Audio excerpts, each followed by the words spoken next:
There is a war happening right now that most people will never perceive, not because they lack intelligence, not because they are spiritually bankrupt, but because this war was engineered from its very inception to be invisible to the untrained eye.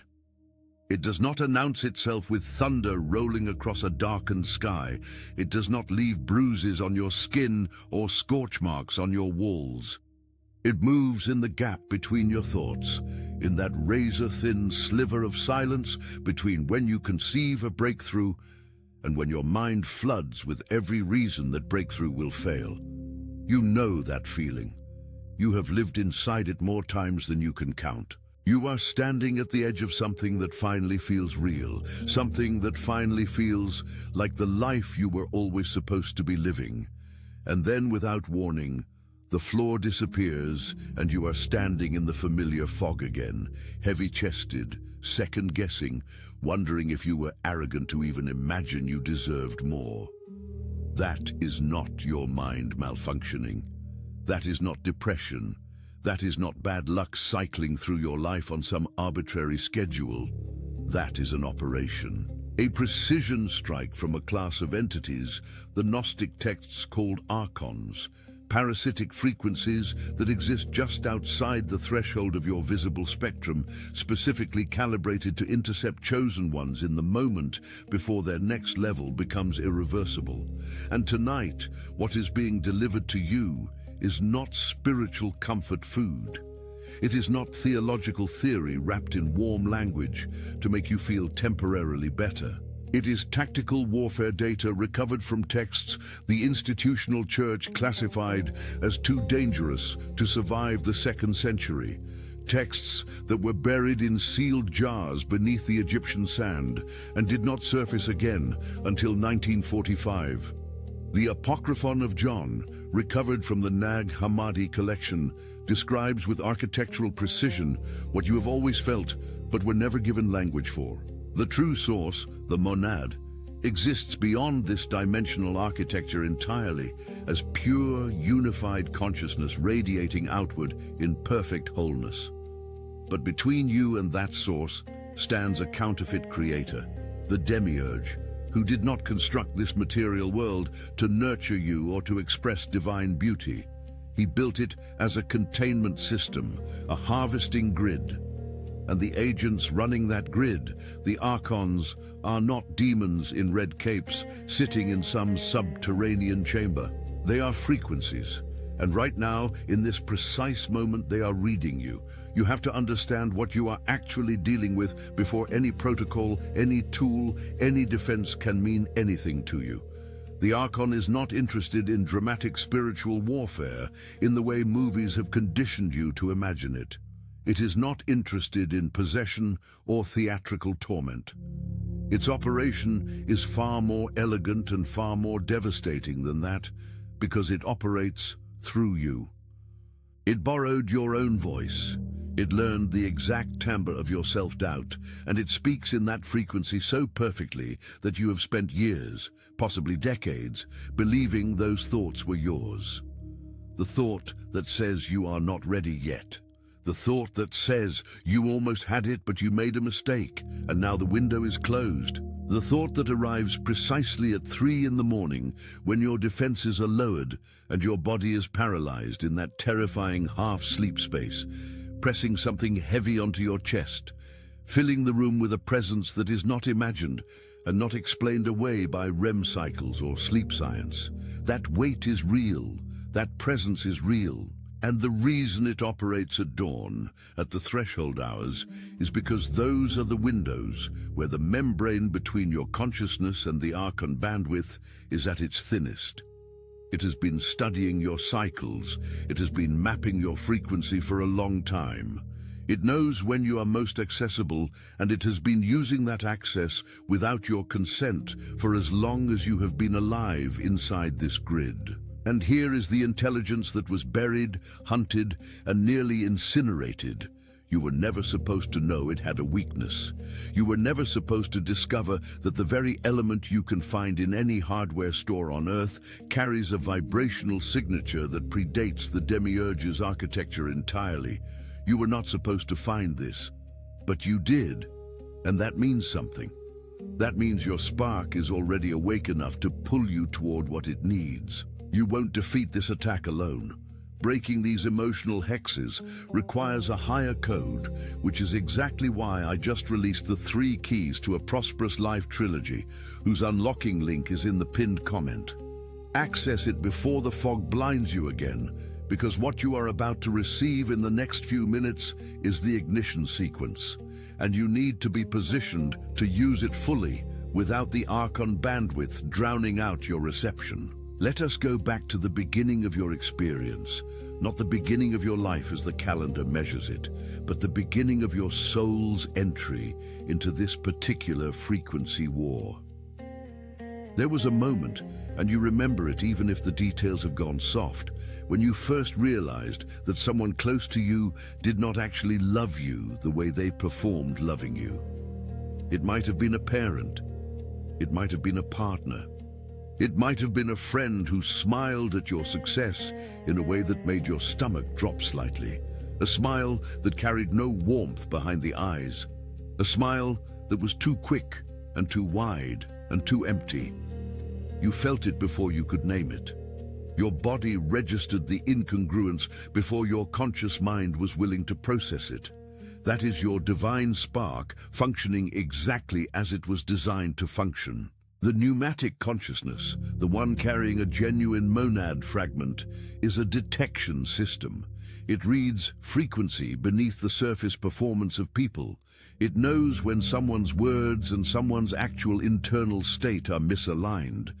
And narcissistic individuals, people who have either voluntarily or through generational trauma become vessels for the Archon bandwidth, broadcast a very specific frequency signature when they are in proximity to a chosen one. Because what the narcissist does in the visible spectrum, the compliment that contains a hidden blade, the praise that lifts you up just long enough to position you for a harder fall, the love bombing followed by the calculated withdrawal, all of it is a surface expression of what the Archon is doing in the frequency layer beneath it. The narcissist is not merely a psychologically damaged person making poor relational choices. In the architecture of spiritual warfare, the narcissist who is weaponized against you is operating as a physical plane instrument of the Archon that has been assigned to your frequency. They do not want what you have. Let that land completely. They do not want your career or your relationship or your talent or your home. They want to extinguish what you are. They want to be who you are, because the Chosen One carries a light that the Archon bandwidth human can feel but can never generate from within. And that gap produces a hunger in them that they cannot explain and cannot satisfy. So they do the only thing the Archon has trained them to do.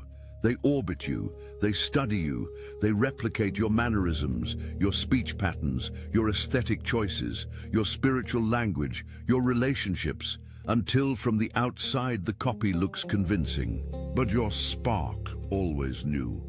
And the physical sensation of being in the presence of someone who is energetically copying your template is not imagined.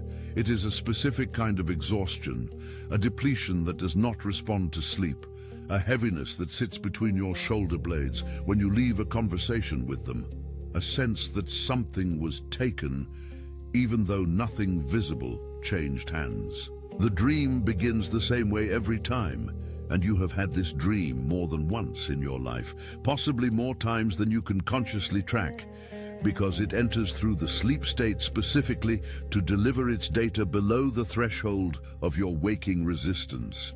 You are running.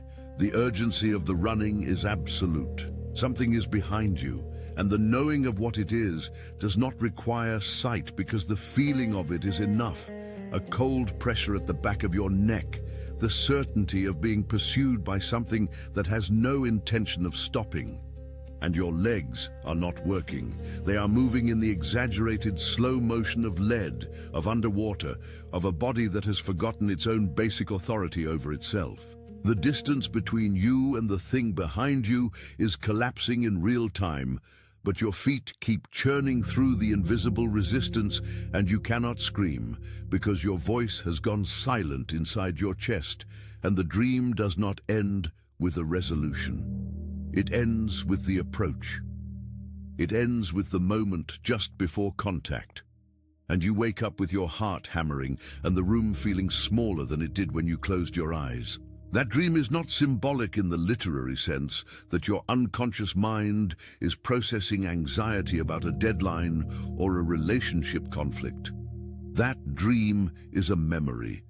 It is the pneumatic consciousness reporting back to waking awareness on what is occurring in the frequency layer while your body is in its most vulnerable state. The Archon bandwidth feeds most efficiently during sleep because the intellectual armor you carry through your waking hours, the rationalism, the skepticism, the habit of explaining things away, is not active at 3 in the morning.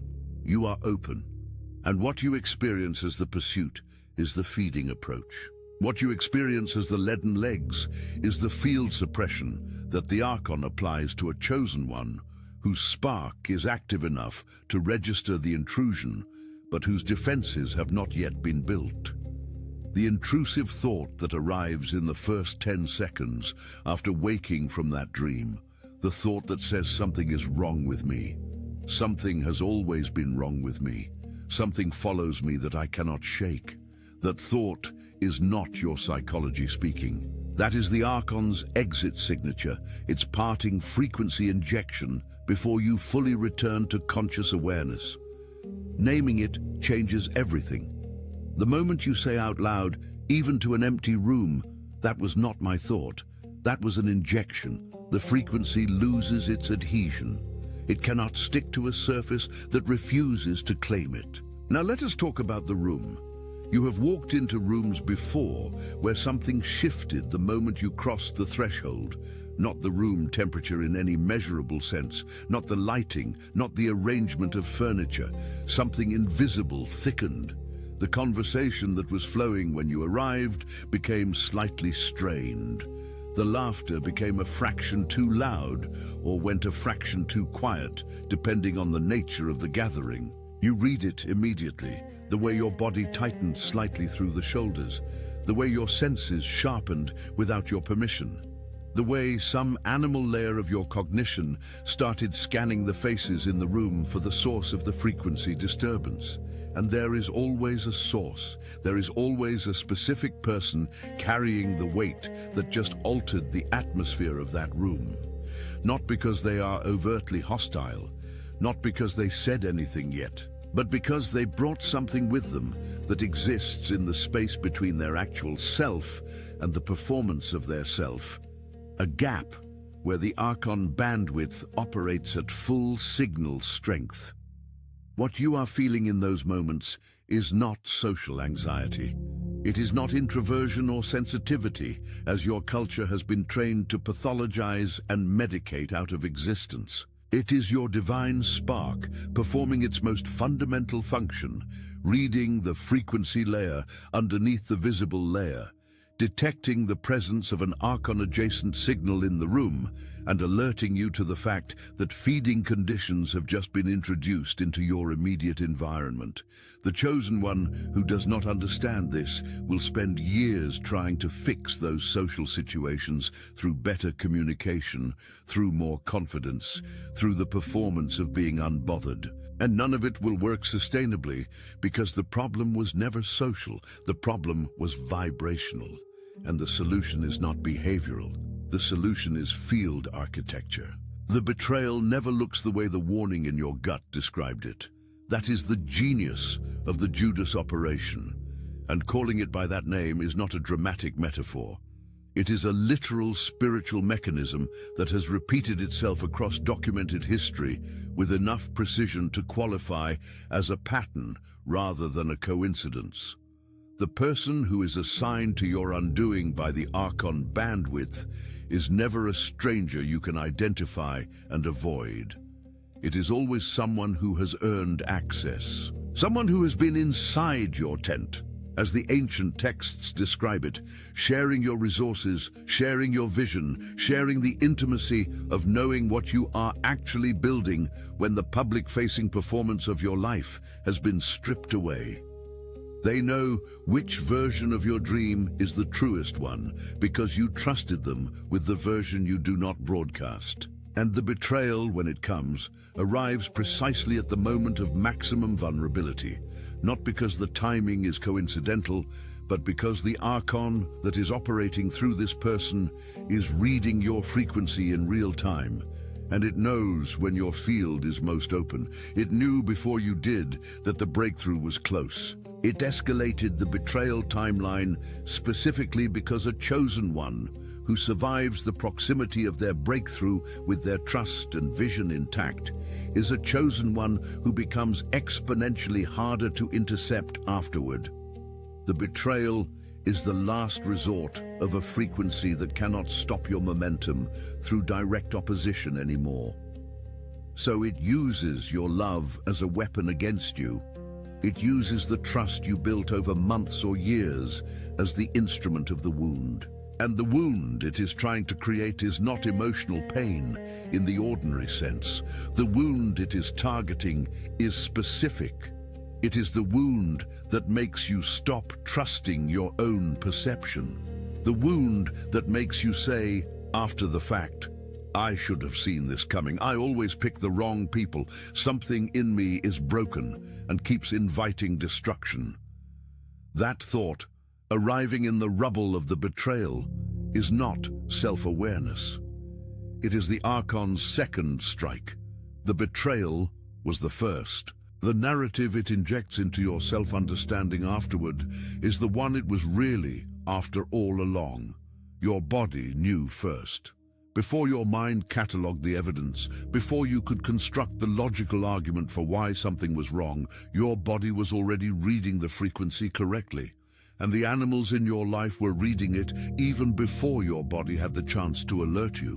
There is a reason that across every ancient culture that understood spiritual warfare, from the shamanic traditions of North America to the village wisdom of West Africa, from the folk knowledge preserved in rural Appalachia to the esoteric academies of Renaissance Europe, the behavior of dogs and cats and birds in proximity to spiritually compromised individuals was treated as primary diagnostic data rather than animal behavior to be explained away. When a dog barks at someone it has never barked at before, when a cat that normally orbits newcomers with curiosity instead retreats to a far room and watches from the threshold with flat, unblinking eyes, when birds go silent in a yard where they were singing freely moments before, those responses are not arbitrary.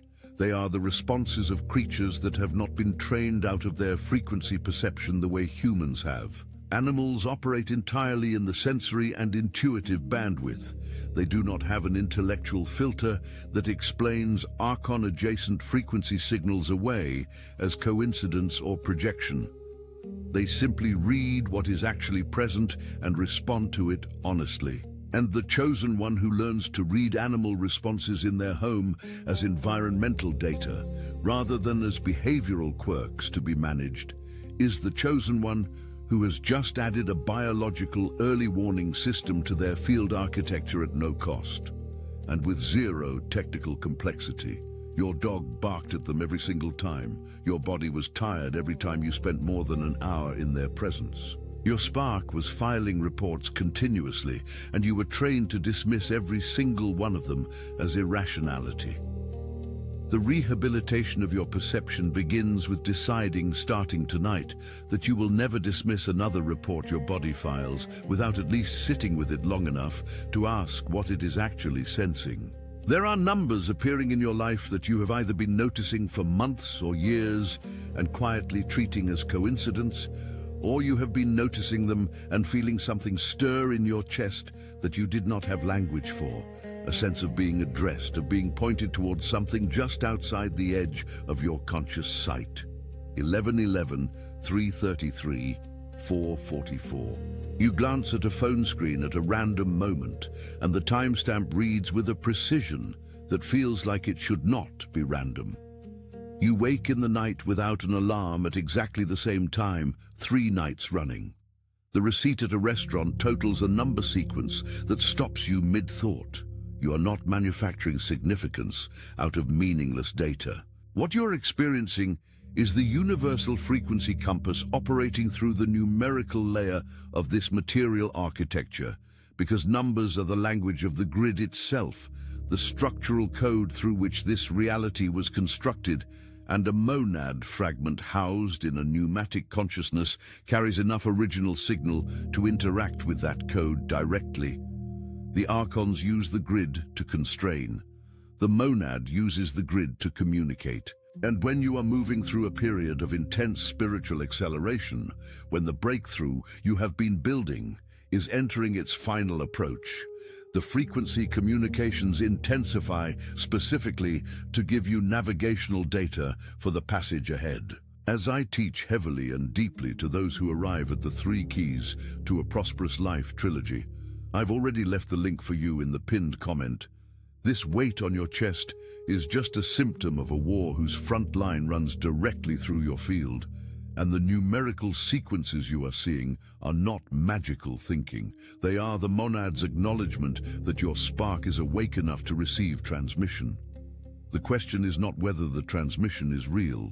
The question is whether you are positioned to receive it clearly, or whether the Archon bandwidth interference is scrambling the signal before it reaches your full consciousness. Let us talk about iron with the specificity this intelligence deserves, because the casual mention of iron as a protective element is not what this is. What is being delivered here is a precise explanation of why iron carries the vibrational authority it carries, and that explanation is what separates the person who wears an iron bracelet as a spiritual fashion choice from the person who activates a field that the Archon bandwidth genuinely cannot penetrate. Iron is the only element on this earth that generates its own magnetic field without any external energy being introduced. Every other metal on the periodic table is magnetically inert until you apply force to it from outside. Gold does not radiate. Silver does not radiate. Copper does not radiate until the electricity moves through it from an external source. Iron radiates on its own. It pushes outward continuously, independently, from an interior source that does not require external permission or external input to operate.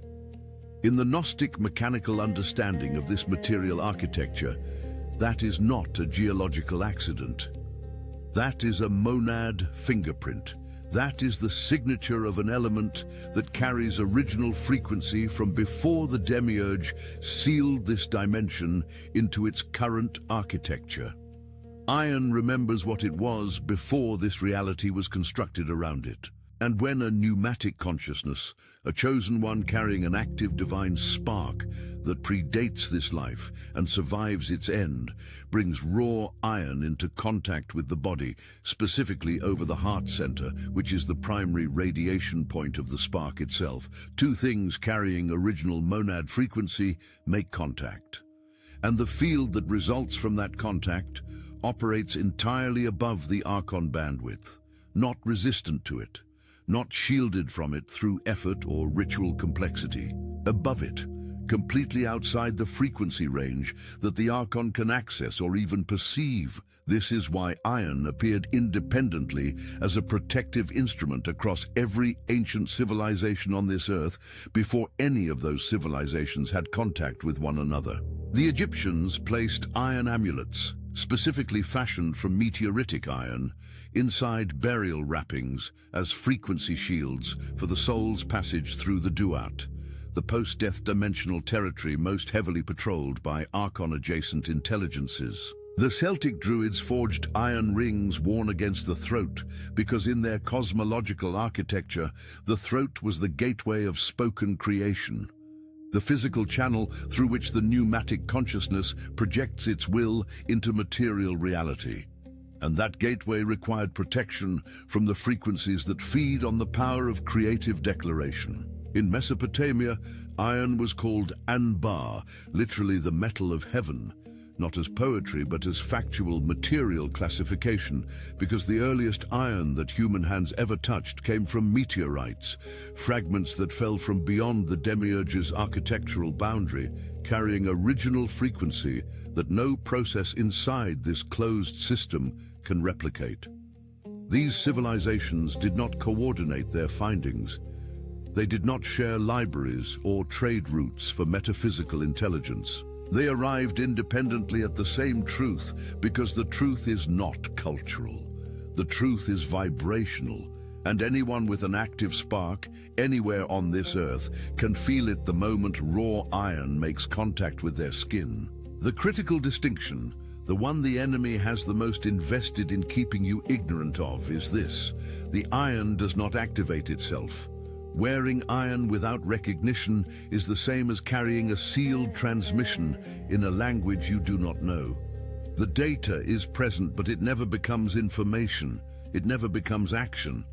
The iron requires your recognition to ignite the synchronization, and recognition in this context means something very specific. It does not mean believing hard enough. It does not mean performing certainty you do not actually feel. It does not mean pushing past doubt through willpower. Recognition means stopping the question and beginning the knowing. The question is, am I really a pneumatic? Am I really carrying a spark that predates this life? Is this actually real, or is this elaborate self-deception? The knowing is the moment you stop entertaining the question entirely, because the question itself is the Archon's mechanism for keeping your spark at low frequency. The moment you shift from question to acknowledgement, from seeking to recognizing, the iron responds. You feel it as warmth under the point of contact, not body heat, not the ambient temperature of skin against metal. A different quality of warmth, one that moves outward from the iron rather than accumulating between skin and metal in the way body heat would. That outward movement is the synchronization initiating. Your spark and the iron's original frequency are beginning to build the combined field together. And that combined field, once established through the full 4-step protocol executed over 7 consecutive nights, becomes self-sustaining in a way that no single session of meditation or prayer or ritual can match, because it is not sustained by your effort or attention.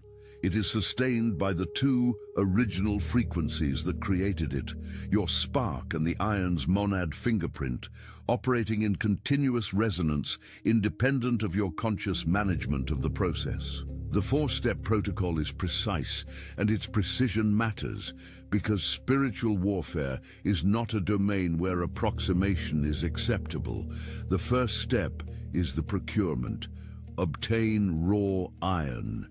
Not stainless steel, which is an iron alloy processed with chromium and other synthetic additives that interrupt the original frequency signature. Not cast iron cookware coated in enamel. Not iron jewelry plated in another metal or finished with lacquer. Raw iron, minimally processed, with the surface of the metal available for direct skin contact. This can be a piece of iron pipe from a hardware store. It can be a blacksmith-forged iron ring. It can be a raw iron bar held against the chest. The form matters far less than the composition and the direct skin contact, because the synchronization occurs through the electromagnetic interaction between your spark's radiation point and the iron's magnetic field. And any barrier between them interrupts the circuit at the point of initiation. Place the iron directly against the center of your chest, over the sternum, over the heart. This is not symbolic placement. The heart center is the primary antenna through which your divine spark broadcasts and receives. It is the physical focal point of the pneumatic consciousness in the material body. And placing the iron at that specific location is the circuit completion that makes the synchronization geometrically possible. Step 2 is the recognition. Close your eyes after the iron is placed and do not pray. Do not petition. Do not ask for protection as though you are a subject appealing to a distant authority for permission to be safe. Acknowledge what you already are. You are a pneumatic. You are a carrier of a monad fragment that was never created by the demiurge, that does not belong to this grid, that predates every limitation this architecture has attempted to place on you, and that will continue beyond the dissolution of this particular body when this life concludes. You are not becoming this. You are recognizing this. Feel the iron begin to warm. Step 3 is the declaration. With your eyes still closed, with the iron held against your heart, speak out loud. Not internally, not in the theater of your imagination, vocalized through your physical throat, through the gateway of spoken creation that the Celtic Druids understood required protection above all other points on the body. The words are not a magic formula. The words are your consciousness claiming its authority through the channel of spoken frequency. Speak them clearly and without apology. I am not asking, I am declaring. My field is sealed. No Archon may enter. No parasite may feed from my frequency. I speak as what I already am. The monad knows my voice. This iron carries my signal. The vibration of those words moving through your chest cavity, vibrating against the iron you are holding against your heart, is the frequency broadcast beginning. Step 4 is the stillness. 3 minutes minimum, no movement, no analysis, no monitoring of whether it is working. This is the calibration window, the period in which your spark and the iron's original frequency are completing the field architecture together. You may notice pressure at the forehead, the third eye center activating in response to the field expansion. You may notice a subtle tonal shift in your ears, a slight auditory change as the field moves outward past the range of your hearing. You may notice what feels like a shift in the room's atmosphere, a quality of the air changing as though the density of it has been altered slightly. These are not imagination. These are physical registrations of a field that is real and expanding. Do not chase them. Do not try to amplify them through effort. Observe them from the stillness, the same way you would observe the movement of water in a still pond, without reaching in to direct the current. The field runs on your spark, not your effort. Execute this protocol for 7 consecutive nights, and by the 4th night, you will begin to receive confirmation that will be impossible to attribute to coincidence and impossible to dismiss as imagination. Not dramatic signs, not supernatural theater. Behavioral confirmation from the people around you who have been feeding on your frequency without your conscious knowledge. Because a sealed field is a sensory experience for anyone operating in the Archon bandwidth, even unconsciously. They will not be able to articulate what has changed. They will not be able to name it or explain the shift in their comfort level around you. They will simply feel, at some inarticulate animal level, that the signal they were accustomed to receiving from your field is no longer broadcasting on the frequency they were tuned to. And they will pull back. They will create distance through small logistical excuses and subtle emotional withdrawals that they will not be able to explain if pressed. Some of them you will have counted among your close relationships for years, and the grief of watching them pull away is real, and it deserves to be acknowledged rather than bypassed with spiritual bypass language about releasing what no longer serves you. The grief is real, the loss is real, and it is also the field operating with surgical precision. Because the people who are genuinely in your life to grow alongside your spark, to receive and to GI,